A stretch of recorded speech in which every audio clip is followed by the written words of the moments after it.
gente, é, né? Mas a gente sempre bota um pé atrás e diz, não, se não for da forma correta, a gente não faz. É isso que eu acho legal em você, sabe? Como uma profissional, terapeuta. Por isso que eu estou aqui no meu canal hoje, e também aí no seu, eu te convidei, já tem alguns vídeos, e eu achei bacana, sabe? Se a gente fizer uma pessoa, ao assistir, escutar a nossa conversa hoje, nosso bate-papo, eu quero aqui dizer que a gente tem que abrir a cabeça das pessoas para não deixar eles se levar por muita falácia, mas eu acho que tudo isso é também a culpada somos nós mesmos. Sabe por quê? Que a gente fica naquele fanatismo. Eu não, mas já fui. Mas eu sempre entrei nessa linha da espiritualidade. Eu sempre gostei de estudar, de pesquisar, de ir atrás. Eu não tenho ídolos. O único ídolo, para não dizer que eu não tenho, é Jesus, porque o resto, tudo é homem, são falhos como nós somos É, falhos, né? verdade. Ana, tem duas situações bem interessantes nesse processo todo. Primeiro é a banalização das terapias. As Isso. terapias elas se banalizaram justamente porque entrou a necessidade de ganhar dinheiro. Não tenho nada contra o dinheiro e acho que tem que ser pago mesmo, entendeu? Mas as pessoas, algumas, lógico, perderam a noção e Nossa, banalizaram as terapias. A gente vê muita loucura hoje, sabe? Que não é terapia. E claro, desculpa, uma vez, mas tem curso pelo WhatsApp de reiki. Eu acho uma loucura. E tem gente que compra. compra, as pessoas não têm conhecimento, tem cursos aí, compre 50 cursos por R$ 150. Gente, você não tem cabimento. Cursos sérios, por exemplo, craniopuntura, que é você agulha na cabeça, pelo WhatsApp. Gente, é tão sério, sabe? A pessoa não sabe nem aplicar uma agulha, é tão sério. Aí na cabeça. Então, assim, mas hoje o que vale é ganhar dinheiro. Aí as pessoas criam coisas mirabolantes, né? Aí falam muita besteira que tá tendo na internet, que está cansando as pessoas. O meu mestre, né, em acupuntura, o Márcio Taknaga, ele me dizia assim, Cláudio, isso é tão sério, porque nós, terapeutas integrativos, a gente está abrindo caminho no campo profissional, então a gente tem que provar seriedade, competência. Então, por quê? Porque quando os médicos que já são os oficiais da saúde, né? A gente tem que mostrar para eles a importância das terapias e tem que começar com a nossa competência. Agora, se o cara vem com muita doideira, sabe, fazendo um monte de loucura e mistura uma coisa com a outra, com as terapias, recebendo espírito, e aquela confusão toda, o que que acontece? Ele vai prejudicar a imagem da terapia. Se o cara não sabe aplicar uma agulha, como eu já vi casos de pessoas que não sabem aplicar agulha, aplicou agulha numa pessoa aqui, deu um problema com um pus, o cara teve que ir para um hospital aqui em Manaus, problema sério de uma agulha mal inserida ou estava contaminada, não sei. E um médico meu, que é amigo meu, né, ele não acredita, ele disse, olha aí, ó, você tem gosto de aplicar agulha. Então, assim, a incompetência, a falta de responsabilidade, a falta de estudo. Você tem que estudar, você tem que entender para poder você levar essas terapias que estão entrando no mercado da saúde com seriedade para que elas sejam respeitadas e aceitas. Agora, se vira esse carnaval todo, nunca vai ser respeitado, porque uma pessoa fazendo besteira vai sujar a imagem, infelizmente, da terapia, né? E dos colegas. Essa é uma situação séria e que está acontecendo. A banalização das terapias, a falta de comprometimento, de responsabilidade, competência, de ética também, é uma realidade. Né? E Pessoas adoecidas, adoecendo outras, né? é, Justamente. Aí acha que fez um cursozinho aí, um curso de um mês, já é terapeuta, já veste uma roupa branca, aí já vai para cima da pessoa totalmente desconhecedora, prejudicando a pessoa. Não é E assim. tome selfie, né? E tome selfie, né? Então não é assim, as coisas não são assim. Você tem que se preparar muito, tem que ter responsabilidade, experiência. Você tem que estagiar primeiro, pegar prática, saber qual é onde você se encaixa, tá? Porque você tem que entender onde você se encaixa. O médico tem um campo dele, o enfermeiro tem um campo dele, o dentista, o terapeuta tem um seu. Ele não entra no caminho dos outros. Isso é ética profissional, entendeu? Então, isso é uma coisa. E as pessoas não estão tendo. Não estão tendo. Aí o que acontece? Tem um monte de gente que está desempregada, um monte de gente que achou bacana uma terapia, e aí vê aquele curso, olha aí, ó, sei quantos cursos por R$ 150, vou entrar. Aí faz lá os cursos de qualquer jeito e tá lá, tratando os outros, é uma coisa séria, né? A outra realidade que eu vejo, assim, que foi no meu caso, como eu vim de dentro da doutrina espírita, né, meu começo veio de lá, foi o rompimento com essa, como é que eu te digo, com esse passado, né? Durante muito tempo, eu achava que eu podia fazer esse trabalho, que eu poderia ser útil dentro da casa espírita. E eu fui descobrindo que não, a casa espírita, como toda religião, que o espiritismo no Brasil virou uma religião, né? Mesmo que digam que não, mas é. Ela Que tem não suas é regras. uma doutrina. Ela tem suas regras, Sociedade. ela tem sua estrutura, ela tem seu estatuto, e ela não sai daquilo, como religião nenhuma sai. Então, dentro não se encaixa, de alguma forma, as terapias. O tempo que eu fiquei nesse centro, eu fui respeitada até bem, mas eu nunca fui vista como uma trabalhadora do espiritismo. Eu era tipo uma profissional extra que estava lá prestando serviço. Como naquela época, foi em 2015, o Dutra, né, aquele palestrante, ainda não tinha falado de meditação, nem escrito o seu manual que ele tem, né, ele vende, e ele é um grande espírita. Então, a meditação não era bem vista nas casas espíritas. Poucas pessoas gostavam, achavam que era sério, que tinha a ver com a doutrina, né? Ah, mas não tem nada disso no livro dos espíritos. Kardec não falava nisso. Kardec não falava na evangelização infantil, nunca falou. E, no entanto, tem evangelização infantil. Entendeu? Por quê? Porque houve uma evolução das casas espíritas. Kardec nunca dividiu o centro espírita em nenhum departamento, departamento de assistência. Hoje tem. Então, ele mesmo fala o espiritismo que ele caminha lado a lado com o progresso, mas isso os espíritas, a grande maioria, não fazem. Não existe o progresso, entendeu? Então, por exemplo, eu sou reikiana, eu jamais vou poder aplicar reiki dentro de uma casa espírita, eles nunca vão aceitar, porque tem um passe, né? Porque o reiki não vem de dentro da doutrina. Então, assim, o tripé, né? E só um adentro aqui, que o reiki, apesar de ser um pouco parecido, não tem nada a ver o reiki e o passe, são Não passa. coisas completamente É diferentes. diferente, técnicas diferentes, né? Então, assim, Tempo, tudo. a ciência, a filosofia e a religião dentro da doutrina, a religião dominou. A ciência está muito pouco. E a filosofia, não sei onde é que está. Então, porque aonde não tem condições de inovar, de pesquisar, se você tem medo de abrir porque vai sujar a pureza doutrinária, então a ciência já cai fora, porque a ciência é investigação, é pesquisa, né? Então, não tem. Então, para mim, esse rompimento foi assim doloroso e lento, entendeu? Até eu entender que dentro da casa espírita não existia espaço para mim, até eu entender isso, eu me mantive muito tempo presa. E a doutrina me influenciou em muitos pontos, inclusive essa coisa do com dinheiro, não cobra, não pode cobrar, né? Eu já iniciei muitas pessoas no Reiki, mais de 150 pessoas, muitas, mais de 60 eram espíritas. E a maioria chegou com conflito com o pagamento. Aí, Cláudio, poxa, mas o Reiki cobra. Sim, o que que tem? É uma profissão.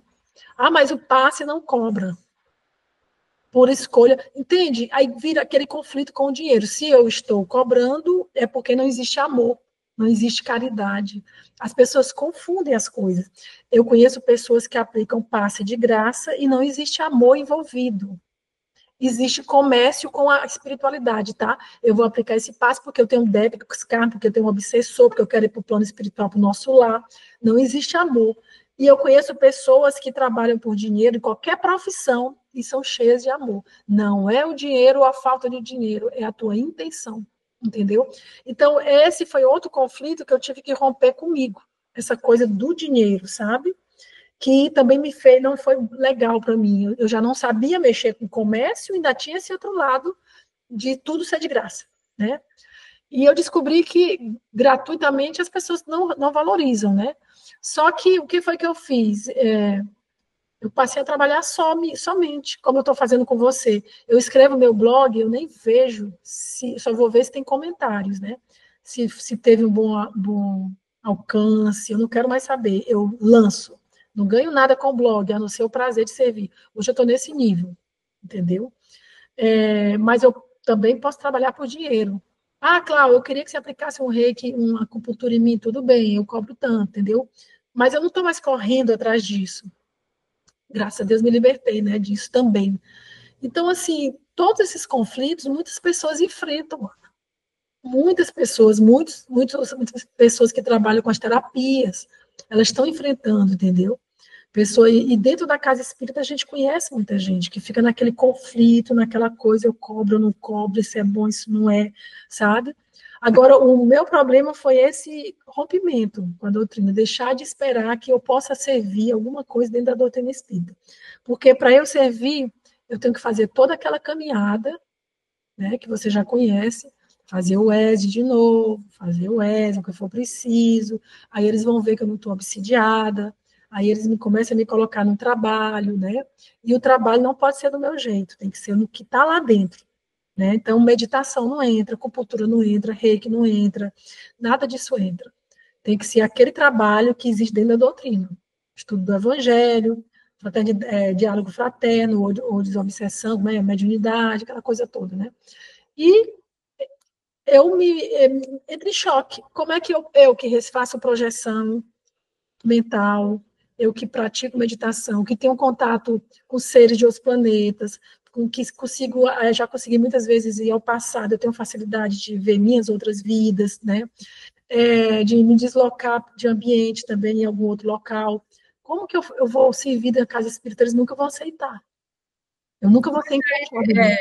É aquela coisa, Cláudio, que eu vejo, sabe, que a gente tem N possibilidade. Essa vantagem do mundo contemporâneo que a gente Sim, vive hoje, né? É isso, é você deixar para trás e seguir.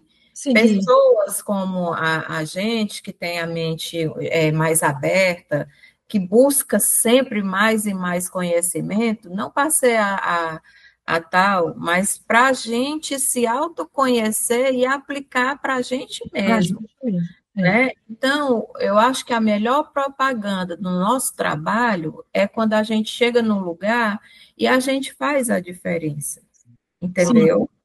E certo que sempre vai ter aqueles que vão buscar a crítica destrutiva, mas sim. quando você está embasada, quando você está fortalecida de conhecimento, eu hoje, sabe, é tão bom você sentar numa mesa e a pessoa falar isso assim. Outro dia eu estava sentada numa mesa de católicos, né? Bem fanáticos, bem mesmo.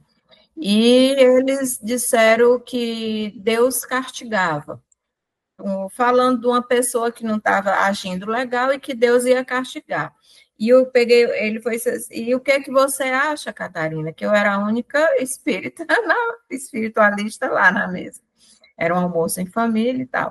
E eu fui e disse, olha, o meu, se pedir outra coisa que eu aprendi, se pedir minha opinião, eu falo. Agora, se não pedir, eu estou evitando conflito, sabe? Essa coisa.